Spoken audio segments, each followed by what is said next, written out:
Pria culun ini sedang mau makan roti. Dia pun sangat menghormati makanan itu, guys. Lalu dia pun langsung didatangi oleh preman di penjara itu. Pria ini pun sengaja dipenjara karena dijebak oleh temannya. Preman ini pun melarangnya untuk makan. Ternyata dia punya ketuanya, guys. Lalu mereka pun langsung melarangnya untuk makan apapun di dalam penjara itu. Dia pun mengambilnya semuanya. Preman ini pun merasa bahwasannya dia adalah ketuanya di situ. Tidak ada boleh orang yang makan selain dia. Pria ini pun terus menuruti preman itu, guys. Lalu dia pun tidak jadi makan. Akhirnya dia pun melihat bahwasannya di situ semua diambili makanannya oleh preman ini.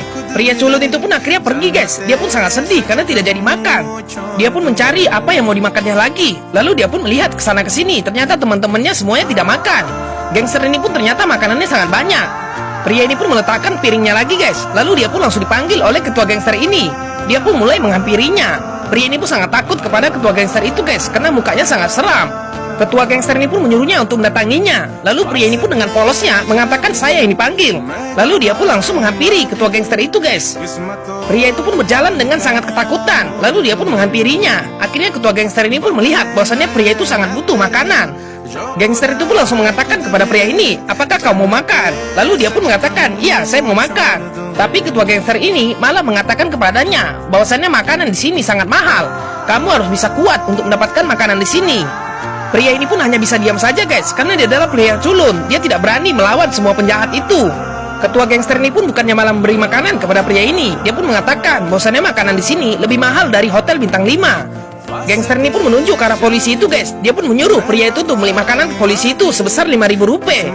Akhirnya pria ini pun melihat bahwasannya polisi itu sedang bawa makanan. Pria itu pun hanya bisa terdiam saja karena dia tidak ada uang untuk membeli makanan itu. Lalu dia pun melihati ketua gangster itu, guys. Makannya sangat lahap dan makanannya juga banyak. Lalu dia pun mengatakan, saya tidak akan jadi makan, saya akan minum air saja. Ketua gangster ini pun terkejut, guys. Dia pun melihat pria itu mau mengambil air minum, sedangkan di sana tidak ada yang gratisan. Lalu dia pun melarangnya untuk mengambil air. Tapi pria ini tidak mendengarnya, guys. Dia pun tetap mengambil air itu. Pria ini pun akhirnya mengarah ke arah gentong air itu, guys. Tapi dia tidak tahu apa akibatnya. Ternyata di penjara ini ada preman makanan dan juga ada preman air, guys. Semua orang pun terkejut melihat pria ini mendekati gentong air itu. Dia pun tidak tahu bahwasanya dia akan dihajar oleh seorang preman juga. Bagaimanakah kelanjutan videonya? Ikuti terus pas selanjutnya ya. Tetap di Snack Video.